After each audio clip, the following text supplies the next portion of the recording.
So Mark Zuckerberg just gave this speech last week defending free speech, I guess. What this has to do with Facebook's algorithm and policies, not quite clear. What's your takeaway from that and this PR offensive that Zuckerberg is on?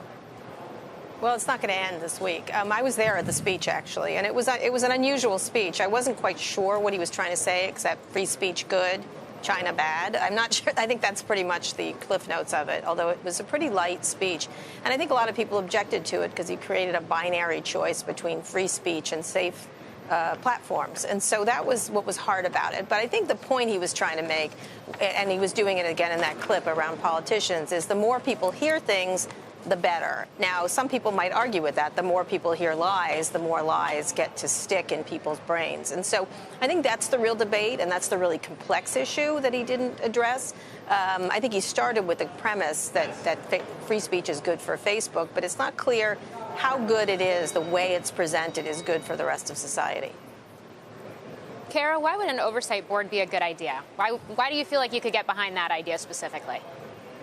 Largely because I want to be Chief Justice of the Supreme Court of Content at Facebook. But no, the reason I get behind it, because it's an idea that's actually kind of fresh and interesting, which this speech was not. I think the idea that there are some major issues that can be settled by a group that does not include Mark Zuckerberg and does not include the executives of Facebook, who have had a shaky history with the policy, would be really interesting, especially if some of the decisions touched on things that affected, billions of people, like certain types of content and things like that. And it could be a really interesting experiment of what 40 people around the globe can think about in terms of what content is right, what's not, and have a really substantive discussion about it versus these one-offs that just don't work for everybody, I think, including Facebook.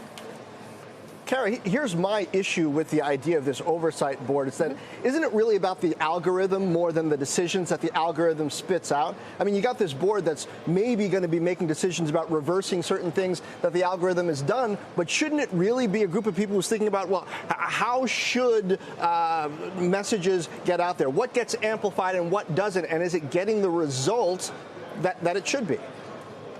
Well, Mark, years ago, as you know, talked about the algorithm fixing this whole problem, and of course it doesn't. That was sort of a canard when he did that. And I think it has to be a combination of human decision-making and this. Now, look, the Supreme Court works pretty well in this country. Whatever people think of who's on the Supreme Court, it's a really interesting way to rise the biggest questions up. And that doesn't mean there's not millions of legal cases. It means just certain ones rise up for decisions. And I think if it worked properly, if it was given the amount of power they say it's going to have, you really could cover a lot of big issues if they rise up correctly. And that's the whole question is, how is it funded? How much work can people do into it? How much policy could it change at Facebook without Facebook's wanting it to change? And I think one of the things that's difficult is that Facebook's business model of engagement and virality turns into enragement really quickly.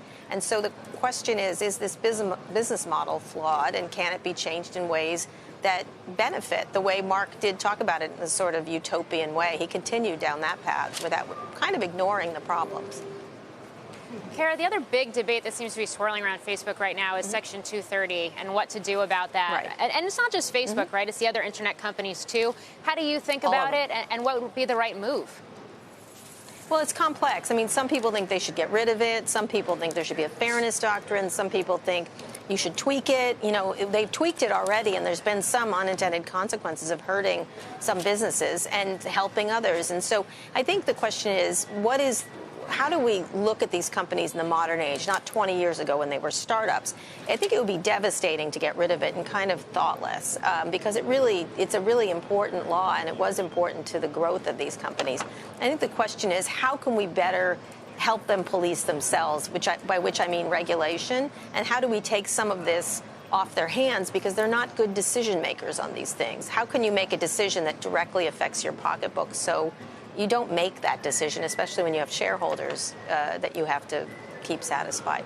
It's the thing is, Facebook and all these social media sites have made our lives reductive. And this speech was reductive that he gave. But the fact of the matter is, these are complex issues that affect all of us, and we should spend time thinking about them in a complex ways and not leave it to these companies to make these decisions. And that there, Mark Zuckerberg and I agree on that. Do want to mention as well, MSNBC reporting, Facebook's going to unveil new election security measures this afternoon, so we're going to look out for that.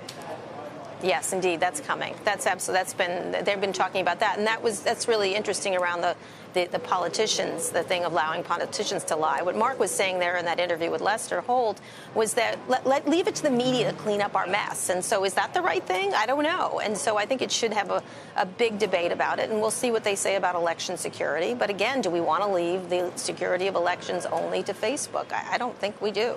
And so that's a big question. I'm interested to see what they say.